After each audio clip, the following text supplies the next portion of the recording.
Welcome to the install with Greg Cosell of NFL Films. This is going to be the last time I'm in front of a microphone stateside, Greg, before I ship off to another continent to watch the Titans and the Ravens play. The London series has always been an interesting phenomenon, and I know it's been going on for quite some time now. Is there something that you could account for when teams play overseas, them looking differently than they might otherwise? I don't know. I mean, again, I'm sure every team reacts differently. My sense is that coaches probably aren't thrilled with it because it breaks up ritual. Certainly when you're coming off a loss, and we'll get to that in a moment. Again, I'm an older guy. I wouldn't be thrilled with that because it would just break up, my whole approach to the way I do things. And I imagine it's that way for coaches, for some players. At the end of the day, not to be cliched, but it's still a business trip. It's one of 17 games. And where the Titans stand after last Sunday, which was probably for many Titans fans an unexpected defeat, this now becomes, I don't want to sit here and say that this is their season, but 2-4 is a lot different than 3-3 at this point of the year. And there's no question. Ravens not quite as in a difficult position, but their division is going to become infinitely more competitive if Joe Burrow and Cincinnati start to turn the tide a little bit, as it looked like they might do on Sunday and did so successfully. These are two. Let's start with the Titans and the Colts, Greg, because you're right. That was, I think, for most Titans fans, an unexpected result. Yeah, and I think the number one issue in that game was the run game. Clearly, I would not have expected that. Every once in a while, your really good players don't play well in a game. Jeffrey Simmons did not play well in this game. He was handled, and he was handled on a number of different kinds of blocks. He was handled one-on-one. He was handled with reach blocks. These are things you don't normally see, and my guess is he'd be the first to admit it.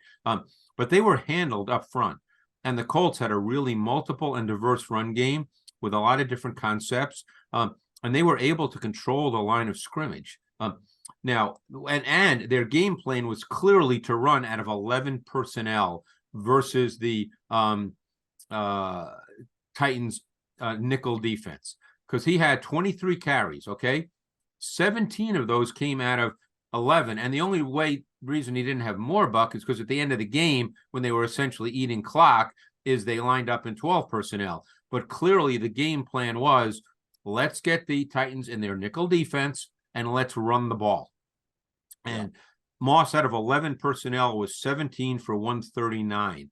Even the 56-yard touchdown on 3rd and 1 came out of 11 personnel. So that just shows you their commitment to running out of 11. They obviously, in their mind, they saw something, because they didn't do that on a whim. They didn't, send around a hat to the coaching staff with pieces of paper in it to say, how should we run this week? They saw something on film that in their mind told them that, we need to run out of 11 personnel. We need to get them in their nickel, and we're going to feel pretty good. And I also don't think Al-Shaair and Gibbons had their best games either. So, guys you expect and who have played well up to this point, there's 17 games. Rarely does even a great player play at a high level in all 17 games.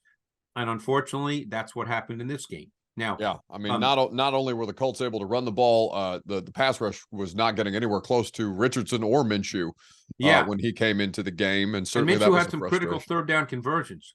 Yes, several, as Titans fans were quick to note on the internet. There's a lot of frustration with the Titans secondary, in particular Christian Fulton here locally. Yeah, I was reading somewhere, and you would know better than I, being there, that there's talk of him possibly being benched. I asked Vrabel the question on Sunday, and Mike said it was in consideration in the game. And he stuck on that line on Monday when we got back together with him. So it's possible. If that were Trey the case, Avery, who would play corner?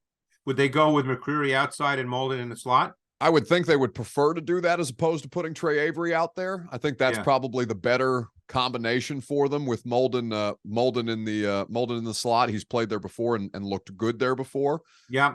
But they're trying to keep McCreary in as that slot and nickel corner for certain. Which I think he's pretty good at that. But again, maybe the Colts felt that he wasn't that great at it because they wanted him out there. So not that he was the problem with the run game. He was not. I don't want people to think that was the case.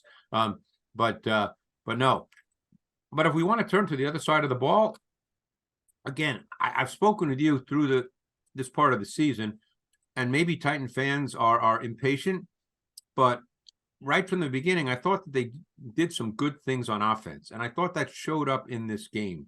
Now, you have to understand one thing. This Titans O-line as a unit is a problem. They don't possess or play with a lot of strength either in the run game or in pass protection. So in the run game, they don't consistently generate movement, and they don't anchor real effectively in the pass game. So you know what that means? And I don't know if fans think about it this way. It means that your playbook becomes limited because you have to play to compensate for and camouflage the limitations and weaknesses in your O-line. And what that does is it shrinks your playbook. Yeah.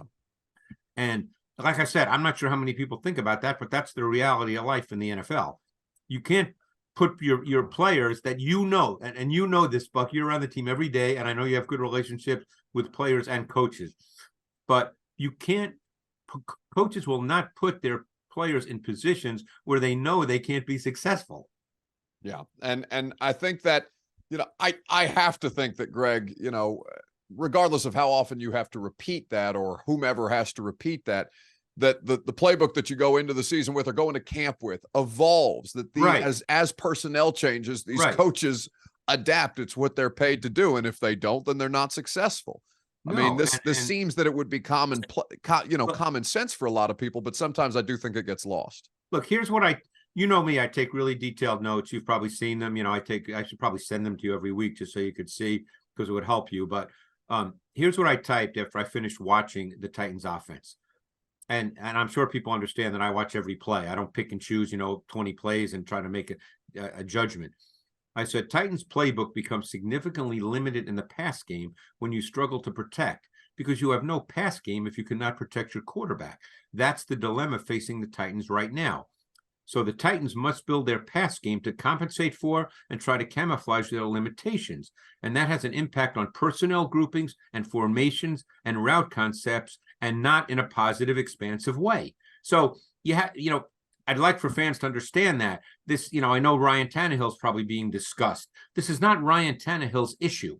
And by the way, I thought they had a stretch where they used the play action pass game with Tannehill under center, which I personally believe in more than shotgun play action, although they did have one successful play with shotgun play action. I personally believe, and this is just my personal bias based on years of film study, other coaches might disagree, and that's fine. That's a healthy conversation. But I personally believe more in under center, what I call conventional play action. And I thought they had pretty good success with that. And again, I'm not going to sit here and tell Tim Kelly, oh, you should do it more. That's up to him. But they were really good on play action. I mean, I think I put down the numbers, and I'm just trying to find them in my notes. But I thought that he was really good with play action. And God, I can't find, of course, I want to find the numbers right now, and now I can't find them. But they also were very good on first down, which I'd like to see them do more of as well. Tannehill, these numbers I can see, he was 10 for 13 for 131 yards on first down. I think that's something, because on first down, you can do a little more with protection. Number two, you can do more because on first down, you get a better feel for what the defense is doing. A lot of the pressures and the sub looks and all that doesn't happen on first down. So, there's more predictability in what you're going to get from the defense on first down. Well, and Greg, that's been such a talking point for us over the course of the past couple of years, because they've been so run heavy on first down in particular. Now they're finding ways to not get behind the sticks. They are finding at least more functionally. And in particular you're right. There is discussion around Tannehill, because anytime things don't go the way that fans think they should go, it's always the quarterback. We know that. It's always the quarterback. And listen, the quarterback has not been perfect. Certainly we talked about his week one. There are some things about Tannehill that, he misses some opportunities. He missed it looked like a touchdown, what should have been a touchdown to NWI. You might have better insight on that play. You mean the one in the left corner of the end zone? I do. Yeah, he missed that. That was poor throw. It felt getting around just like that was a poor throw. He left it far too short. By the way, just for people who are wondering about the numbers, in conventional play action, meaning Tannehill under center, he was 6 for 7 for 86 yards, with 5 of those 6 completions resulting in first downs. Yeah. And we've talked about the benefits. You've outlined very well for the audience the benefits of the under center play action, particularly with this offense. The problem is, Greg, you brought this up a couple of weeks ago and said it routinely as if it's something that the audience, I think, would recognize as well, that this is not a football team that can just line up and play as presently constituted.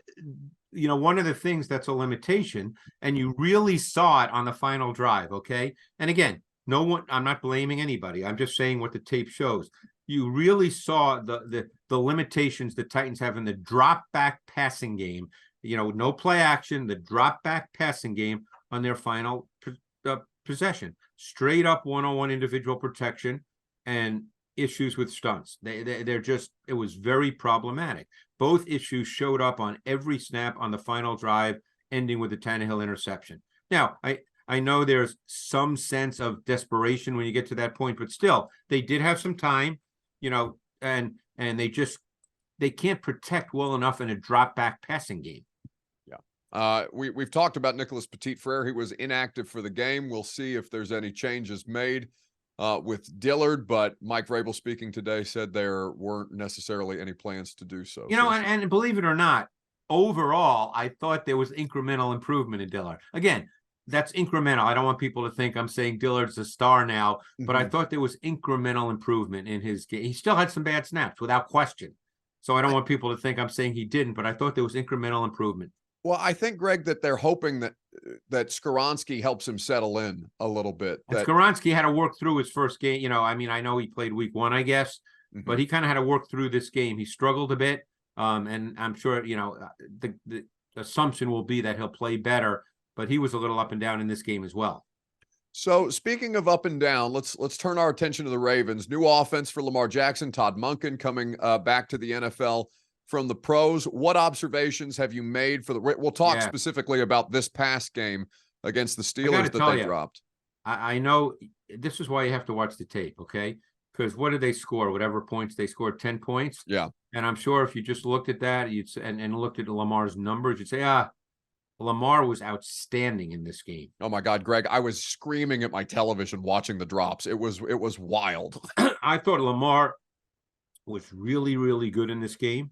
As I typed, the score did not reflect it, but Jackson played at a high level within the structure of the pass game. If you notice, he didn't run as much because it was clean and he could see it. He played from the pocket with efficiency. He read coverage. He delivered the ball to the right receiver at the right time with the right kind of throw. There was only one play in the entire game where I thought he broke down too early, and that's, rare for him. I thought he played at a really, really high level. And I was saying to the guys, other guys in my matchup room watched it too and felt the same way. And we just felt like, Jackson really, really played at a high level. I mean, Aguilar had 2 really bad drops. Bateman had the drop with the touchdown. I mean, Flowers had a drop on what would have been a really big play, and that's very not like him. But I thought, I think that Monken's doing some really good things. I think they're still working through the overall sense of spacing on their routes at times, which is not surprising given that it's new. But I thought that overall, Monken has installed some good intermediate and vertical route concepts that expand the field horizontally and stretch it vertically. It's well designed. It's presenting clean, defined reads for Jackson. I think, I think he's going to just continue to improve in the context of this pass game. And I thought he played really, really well this past week. Yeah, I could not agree with your I mean, that is the assessment. I could not agree more just based on watching him and the letdowns that happened around him, particularly with the skill position players, as you outlined. And that was the biggest question for me, Greg, not whether or not Lamar, I guess whether Lamar would adapt and continue to improve as a passer and as a player within structure, I should say. We know what Lamar is as a passer. We've talked about traits over and over again since he came out of Louisville, but to see him continue to improve and progress with this offense that's asking him to do more, I think, than Greg Roman was, certainly as a passer, has been pretty, just as an objective football fan, has been really cool to see. I spoke to a coach last Friday afternoon who knows Bobby Petrino well. And so obviously he knew when Petrino coached him at Louisville. And he said Petrino basically had him running an NFL offense with a lot of responsibility and he handled it with no problem at all.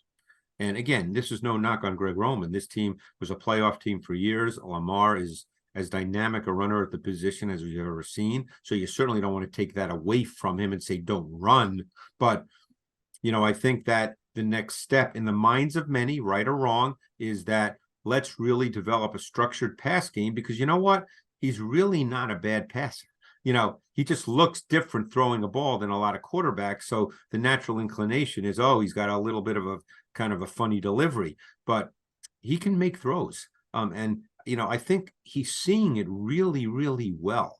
And I think that whenever you're in a new offense, that to me is sort of the first thing, is how you kind of master the different route concepts and how you're being asked to read those things based on what, the defense, because just so people understand, quarterbacks are not reading 6-7 players, Buck. It's not humanly possible.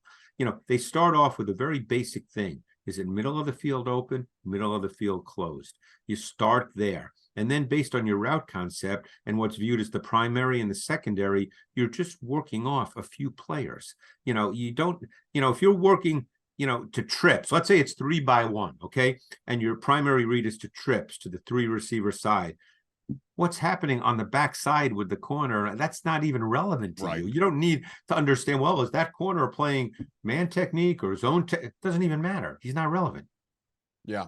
So, I think Lamar, it's a real credit to him. He's picking this up really, I think, really quickly. And he had some really good full field reads where he looked to one side and came back to the other side.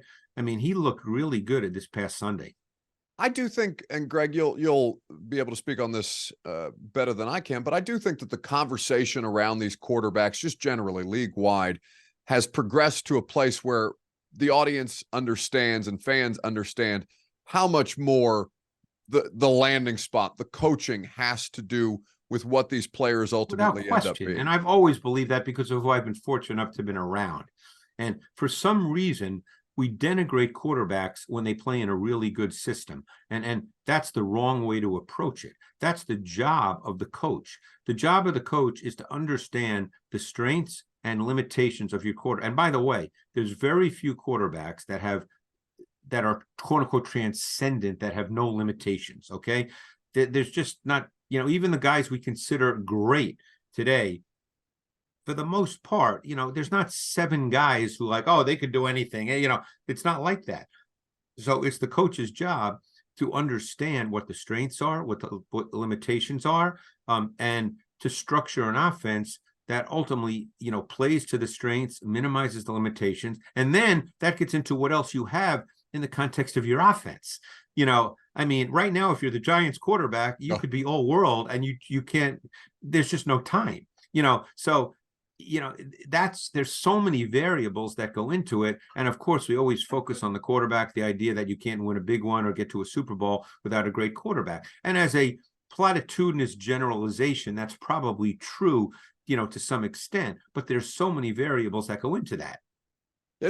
Which always, kind of makes me laugh thinking about, this is the most popular sport that we have for obvious reasons. It's great entertainment, but there are so many levels of this, Greg. The idea that this is the most popular sport where people can't possibly understand, no matter how much time you spend studying this, or even with somebody like you who has as many conversations with coaches as you. And I think people would people probably know whether they agree or disagree with me, and that's not even relevant, that, I put in the time, I study, and then I know football. But I can't tell you how many times I call in one of my guys at the matchup show and say, look at this, and then say, I wish I had a bat phone right to the coach so he could tell me, because there's just some things I can't know. I just can't possibly know. And I accept that, and that's just the way it is. So there's so much that goes into this that, that's one of the reasons, by the way, football is so great and so popular, because it can be enjoyed on so many different levels.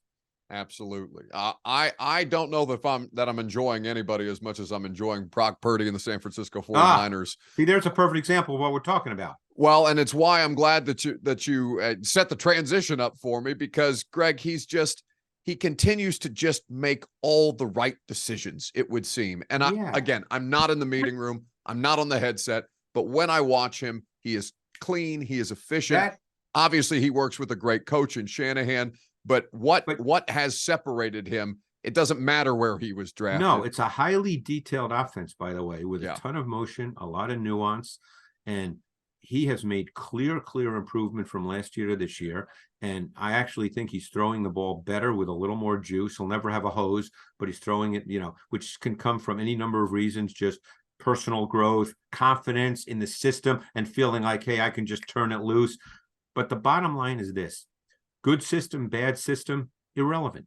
He is executing what he's being asked to execute at an extremely high level.